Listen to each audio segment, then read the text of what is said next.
Hello बच्चों। आज मैं आपको क्लास 9th जिसका सब्जेक्ट है मैथमेटिक्स, इसकी वर्कशीट नंबर 11 समझाऊंगी, जिसकी डेट है मेरे पास 30 जुलाई 2021। तो आज की वर्कशीट में हम पेरीमीटर एंड एरिया ये वाला टॉपिक रिवाइज करने वाले हैं। ठीक है, देखिए पेरीमीटर के बारे में आपको बता रखा है। Perimeter is the distance around a closed figure, मतलब कोई भी एक क्लोज्ड फिगर हो उसके पास का जो डिस्टेंस होता है वो। जैसे अगर मैं आपको एक एग्जांपल देके समझाऊं, हमारे पास एक पार्क है रेक्टेंगुलर शेप का। ठीक है, तो पेरीमीटर क्या होगा, ये पूरी, अगर आप इस पार्क के राउंड ले रहे हो तो ये पेरीमीटर है, बाहर बाहर का बाउंड्री कह सकते हो आप किसी भी फिगर की या किसी भी ऑब्जेक्ट की। क्लोज्ड फिगर की जो बाउंड्री होती है उसको हम बोलते हैं पेरीमीटर। ठीक है, उसके बाद बात आती है एरिया की। Area is the part of plane और region occupied by a closed figure, मतलब एरिया वो पार्ट है जो एक क्लोज फिगर ने ऑक्यूपाई कर रखा है। मतलब कि अगर मैं इसी एग्जांपल में लूं, ये अंदर का जो पोर्शन है, जितने हिस्से में ये पार्क बना हुआ है उतना एरिया, उसे हम बोलते हैं एरिया। पार्क ने कोई ना कोई स्पेस तो ऑक्यूपाई किया होगा ना, उसी में तो वो बना हुआ होगा पार्क। तो जो स्पेस उसने ऑक्यूपाइड कर रखा है उसको हम क्या बोलते हैं, एरिया बोलते हैं।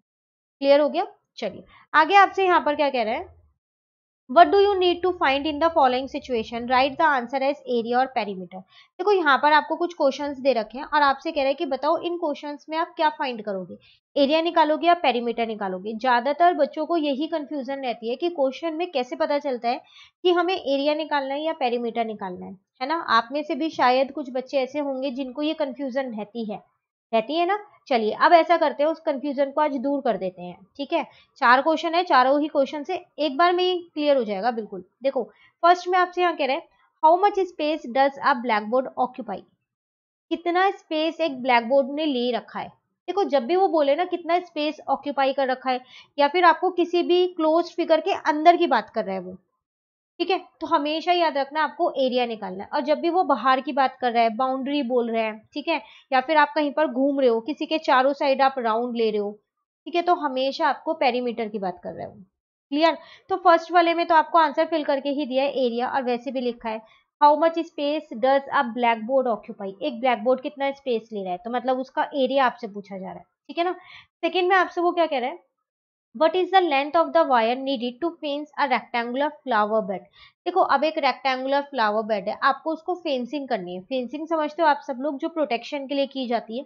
ठीक है, तो कितनी वायर चाहिए होगी। तो अब आप मुझे एक चीज बताओ, वो फेंसिंग आप उस रेक्टेंगुलर फ्लावर बेड के बाहर बाहर ही तो करोगे। जो रेक्टेंगल शेप का फ्लावर बेड है इसके बाहर बाहर ही तो करोगे फेंसिंग, क्या इसके अंदर करोगे।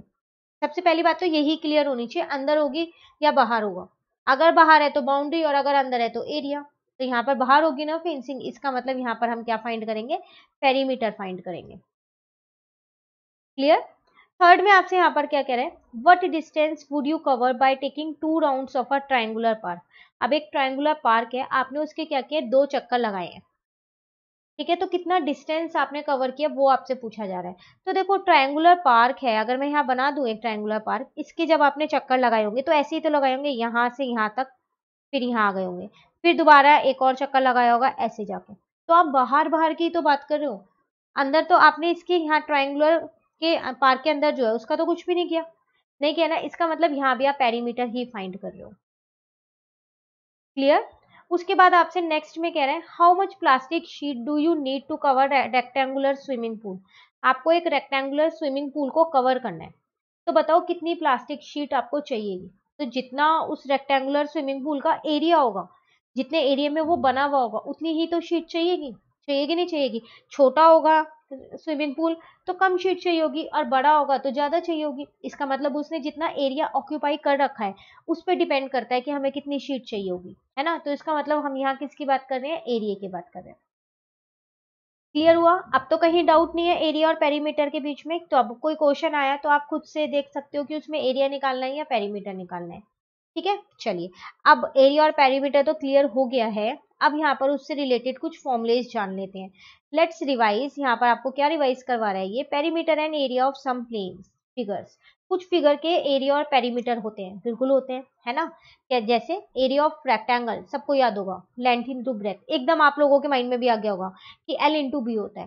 पेरीमीटर ऑफ रेक्टेंगल में आपसे पूछूं तो 2 मल्टीप्लाई एल प्लस बी, याद है ना आप सबको ये फॉर्मूले, वही फॉर्मुलेज यहाँ पर लिखे हुए हैं।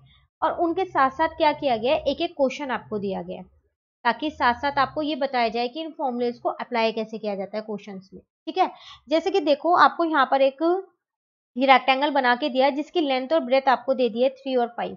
अब आपसे अगर इसका एरिया पूछे तो आप क्या करोगे, 3 इंटू 5 कर दोगे तो 15 आ जाएगा। ठीक है, और साथ में क्या लिखा होगा, स्क्वायर सेंटीमीटर, या फिर आप ये भी लिख सकते हो सेंटीमीटर स्क्वायर, एक ही बात है, बट हमेशा याद रखिएगा कि एरिया में स्क्वायर जरूर लगता है यूनिट के ऊपर।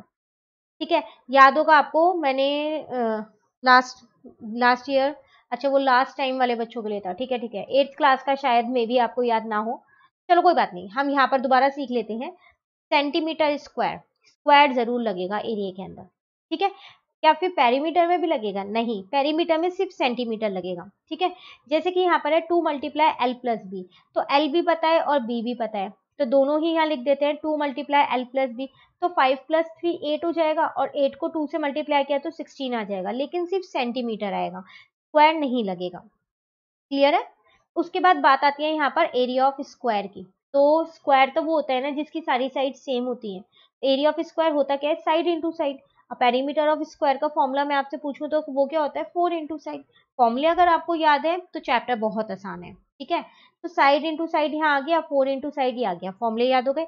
अब फिर दोबारा एक फिगर आपको ये दे रखी है और आपको सॉल्व करना है। साइड आपको दे रखी है 3, तो एरिया क्या होता है, साइड इंटू साइड, इसका मतलब 3 इंटू 3, तो कितना आ जाएगा मेरे पास, 9 सेंटीमीटर स्क्वायर। एरिया है तो स्क्वायर जरूर लगेगा। ठीक है, अब बात आती है पेरीमीटर की, तो 4 इंटू साइड, तो 4 इंटू 3, और यहाँ पर कितना आ जाएगा, 12 सेंटीमीटर।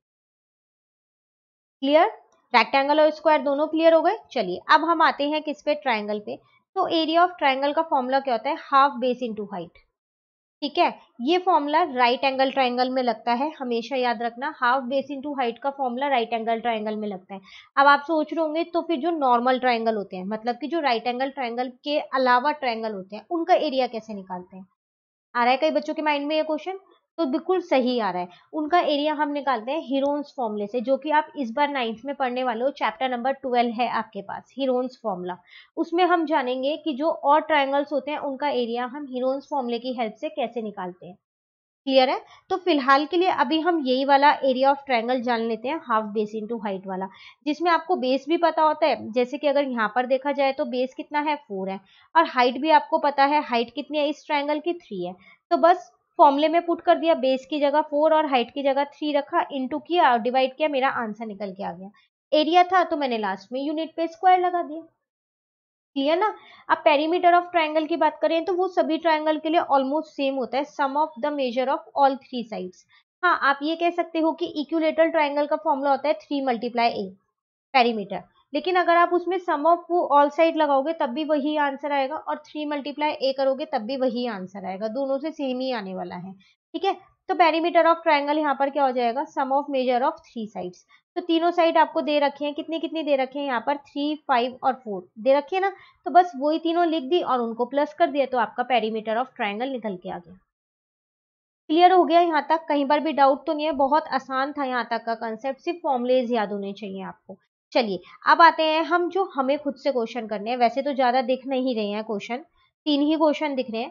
क्वेश्चन नंबर 1 में आपसे यहाँ पर क्या कह रहा है, find the area and perimeter of the given figure. ठीक है, 3 फिगर्स आपको दे रखे हैं, स्क्वायर, रेक्टेंगल एंड ट्राइंगल, आपको इसका एरिया भी निकालना है और पेरीमीटर भी निकालना है हर फिगर का। तो अगर हम फर्स्ट वाली फिगर देखें तो हमारे पास स्क्वायर है, और साइड आपको यहाँ पर साइड में लिख के दिए 4 सेंटीमीटर, तो यहाँ पर निकाल लेते हैं, ऐसा करते हैं। तो पेरीमीटर ऑफ स्क्वायर का फॉर्मूला अगर हम लगाएं तो वो हमारे पास होता है 4 मल्टीप्लाई साइड। ठीक है, अब देखें तो साइड हमें 4 ही गिवन है, तो ऐसा करते हैं साइड की जगह 4 रख देते हैं, तो यहाँ पर 16 सेंटीमीटर आ गया। अब अगर हम एरिया ऑफ स्क्वायर का फॉर्मूला लगाएं तो वो हमारे पास होती है साइड मल्टीप्लाई साइड। अभी हम यही दो फॉर्मुलेस करके आए हैं ऊपर, तो इसका मतलब 4 इंटू 4, तो ये कितना आ जाएगा आपके पास, 16 सेंटीमीटर स्क्वायर। यूनिट लगाना मत भूलिएगा।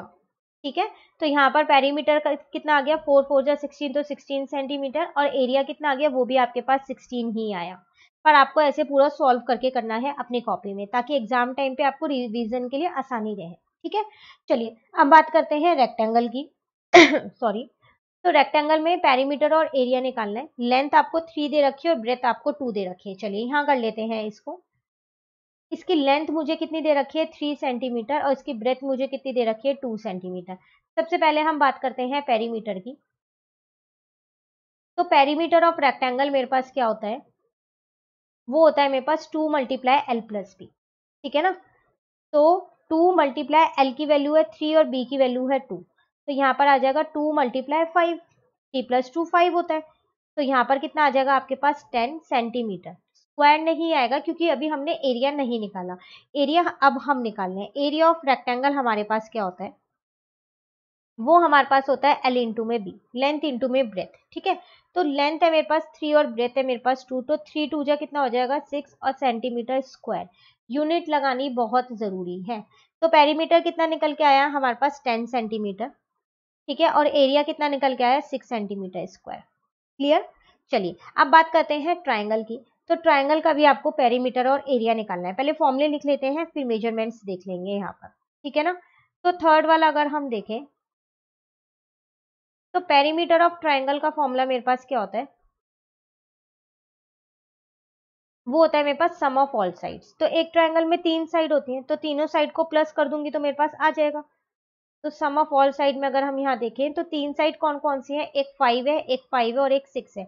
एक चीज का यहाँ पर ध्यान दीजिएगा, अंदर वाला ये 4 मत लीजिएगा क्योंकि ये ट्राइंगल के अंदर है, ये उसकी साइड नहीं है। एक ट्राइंगल में सिर्फ 3 ही साइड होती हैं।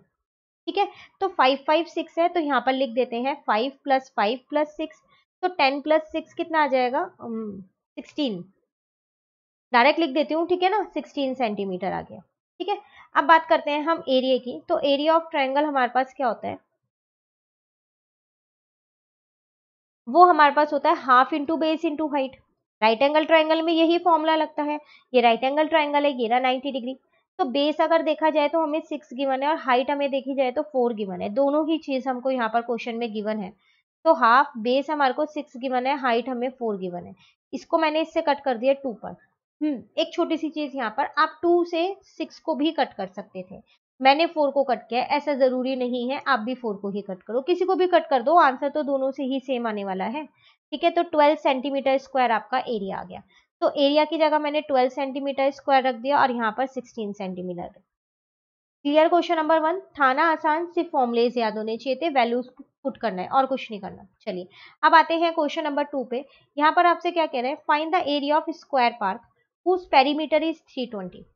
तो एरिया आपको निकालना है एक स्क्वायर पार्क का, उसका पेरीमीटर आपको दे रखा है। करेंगे कैसे क्वेश्चन, यहाँ पर देखते हैं। देखो आपको यहाँ पर क्वेश्चन में गिवन है पेरीमीटर ऑफ स्क्वायर पार्क, वो आपके पास 320 है मीटर। एक बार क्रॉस चेक कर लेते हैं, 320 मीटर। ठीक है, हमें फाइंड करना है यहाँ पर एरिया ऑफ स्क्वायर पार्क, जो कि जिसका फॉर्मूला क्या होता है, साइड इंटू साइड, यही होता है फॉर्मूला। पर अगर आप ध्यान से देखो आपको क्वेश्चन में साइड तो गिवन ही नहीं है। अब जब साइड नहीं पता तो हम एरिया कैसे निकालें, है ना। तो ऐसा करते हैं, अब एरिया निकालने से पहले ना साइड को निकाल लेते हैं। अब वो कैसे निकालेंगे, तो देखो पेरीमीटर का फॉर्मूला होता है 4 मल्टीप्लाई साइड, यही होता है। अब पेरीमीटर मुझे गिवन है 320, तो मैंने 4 मल्टीप्लाई साइड को क्या किया 320 के इक्वल रख दिया। रख सकती हूँ क्योंकि ये भी पेरीमीटर की वैल्यू है और वो भी पेरीमीटर की वैल्यू है, तो मैंने दोनों को इक्वल रख दिया। ठीक है, यहाँ से मैंने क्या किया, साइड को तो यहीं छोड़ दिया, इस 4 को नीचे ले गई, डिवाइड का बना दिया।